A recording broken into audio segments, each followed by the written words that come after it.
So, how did this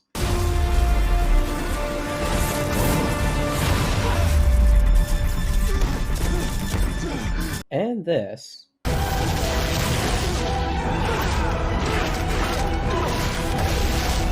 turn into this?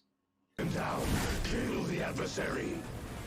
This really is starting to feel more like an episode of the Power Rangers rather than The Flash. Now, the only thing that they're missing are laser swords.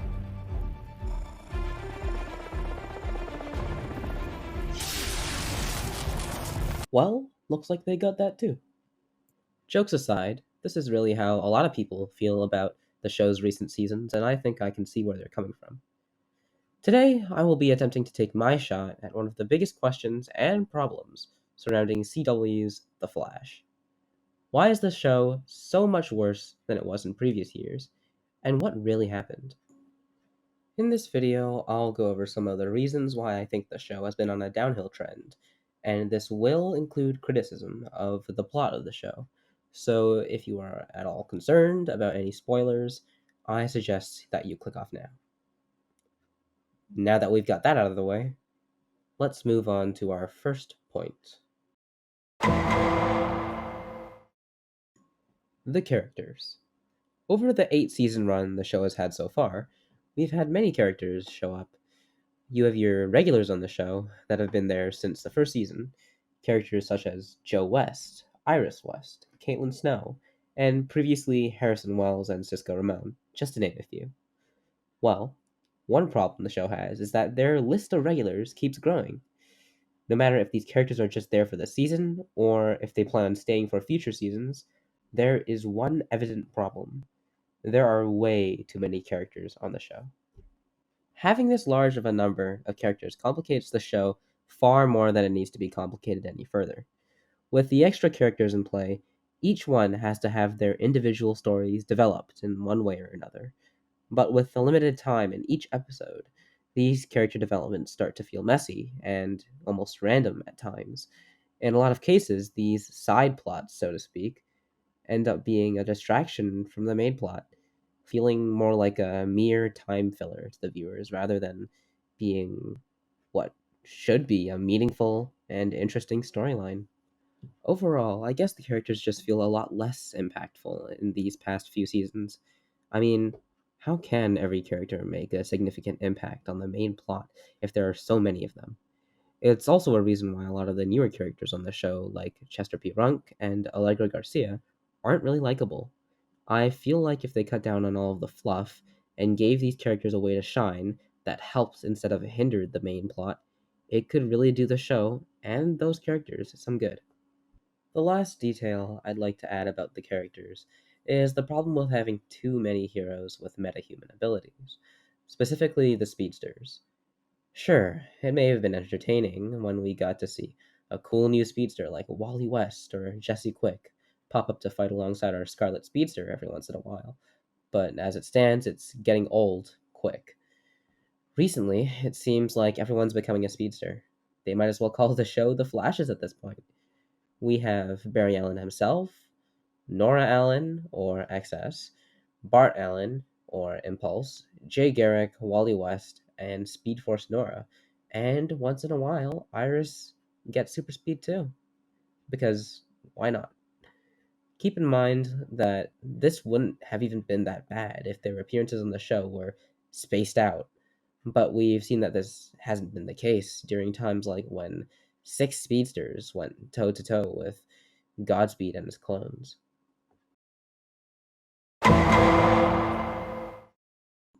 Storytelling. Whether it's having an inconsistent story full of plot holes, over dramatized, sappy soap opera pep talks, or crappy crossovers, CW's Flash has them all. Together, let's go over a handful of faults I found with the plot. First and foremost, I like to put it out there that I actually did like a majority of the writing from the first to third season of the show. Barry getting his speed for the first time and learning how to use it has always been entertaining, and watching him face off against the menacing Reverse Flash was amazing.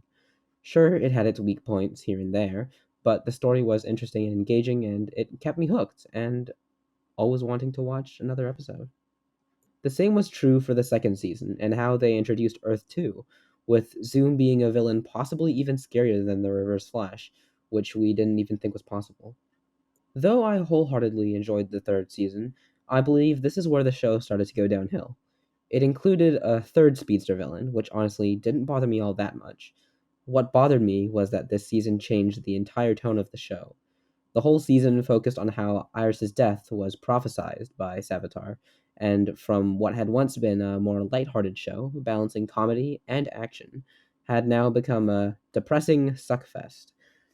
Season 4's tone was better, but by this point it really did very little to bring back up the viewership for the show. Another huge issue with the show's storytelling are the plot holes. While it's no surprise that plot holes are going to be everywhere in a show surrounding time travel and the multiverse, there are a couple specific ones that bug me.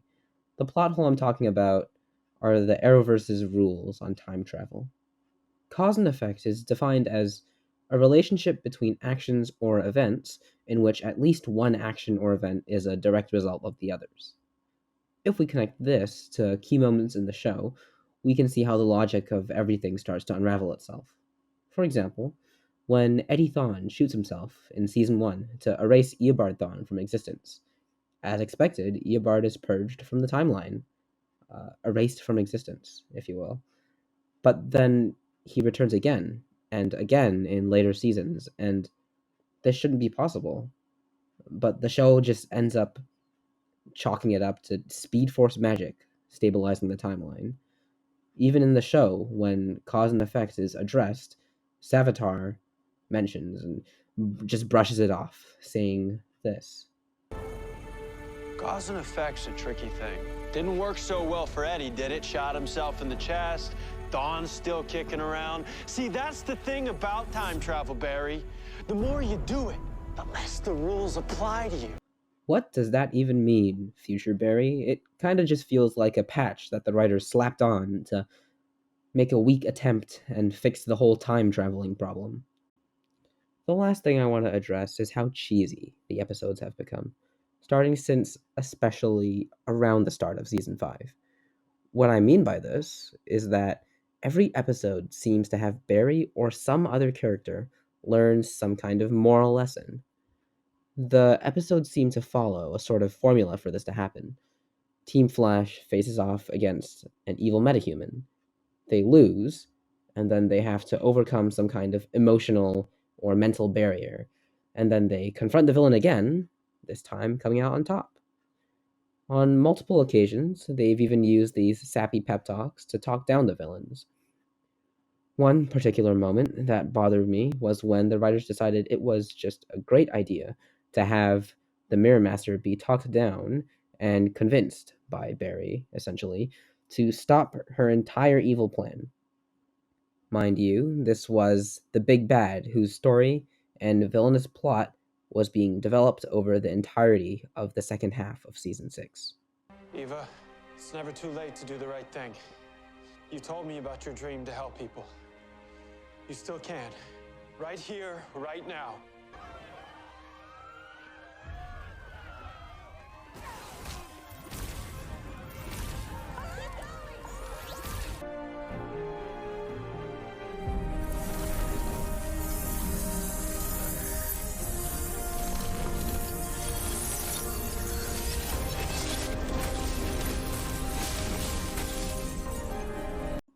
Yeah, I don't know what the writers were thinking either. Furthermore, the thing is, this pep talk to beat the villain episode structure isn't the only formula the show uses, and there are more. And this ties in perfectly to what I want to talk about next.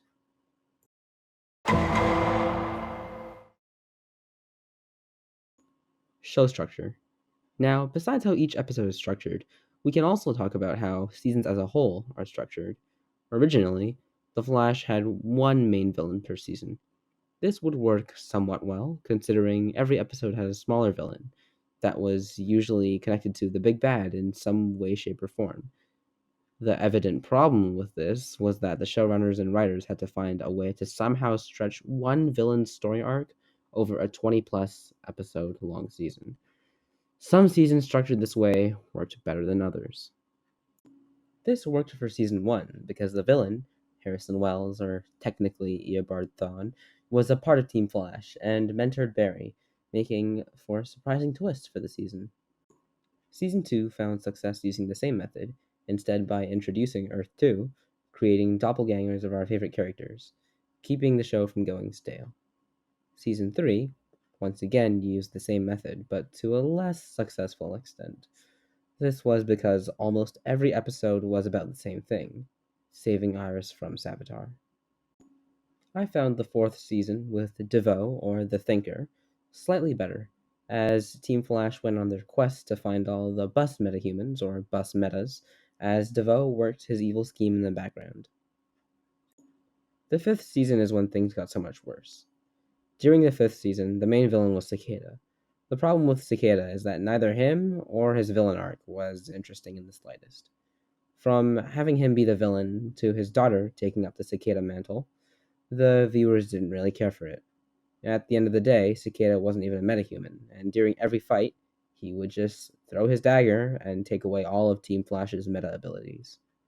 It got boring real quick, just seeing Team Flash lose to a guy with a dagger over and over again. Season 6 was when the showrunners finally realized their mistake and made an attempt to fix it. Introducing two-part seasons. Each 20-ish episode long season would be split into halves to feature two main villains instead of one. For the most part, first half of season 6 was able to pull this off. Then we had the second half, featuring Mirror Mistress, and that's a whole different story. Season 7 brought us The Forces, which was a terrible storyline chock full of fillers and bad CGI, and the Godspeed clones, which were just downright goofy. They took the whole menacing, scary, evil speedster trope and just put it in the ground. Godspeed and his clones felt like a complete joke, and the original Godspeed himself even almost ends up killed by the finale. What does this have to do with the show structure? Well, this entire Godspeed arc was set up over only 4 episodes. Yeah, you heard me right. 4 episodes. For the supposed big bad villain? The most recent season, season 8, wasn't much of an improvement over the last couple seasons. It was more of the same, so I won't really get into it. It featured the villains Deathstorm and the Negative Forces. Besides all of this, there was one thing that set season 8 aside from all the others. Season 8 began its run with a crossover event. This crossover featured 5 episodes titled Armageddon. This hasn't been the only crossover in the CW's Arrowverse, though. There have been multiple multi-episode crossover events, including Crisis on Earth X, Elseworlds, and Crisis on Infinite Earths. Though many people enjoyed these crossover events, there was one odd decision that CW decided to make when structuring these events that I find questionable at best. They made the decision to split up each part of the crossover event over multiple shows. For example, if there was a 3-part event, part 1 would air on the show Arrow, part 2 would air on The Flash, and part 3 would air on Supergirl.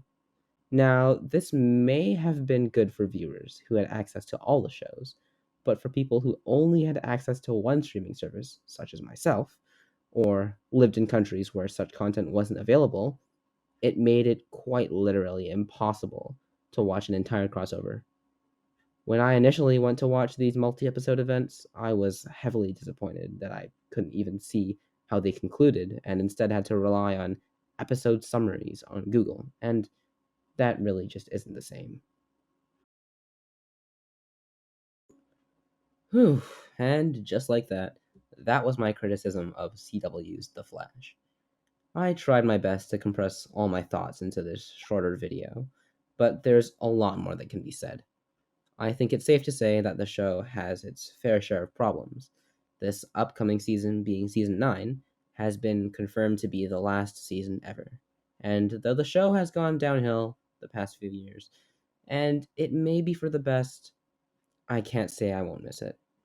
Some honorable mentions I didn't have time to bring up in this video were about the show's CGI, which is criticized mostly due to the show's small budget, and how they choose to use comic accuracy. Yeah, the lightning sabers. If you enjoy this, be sure to subscribe, and I might do something like it again soon. But for now, thank you for watching, thank you for listening, and goodbye.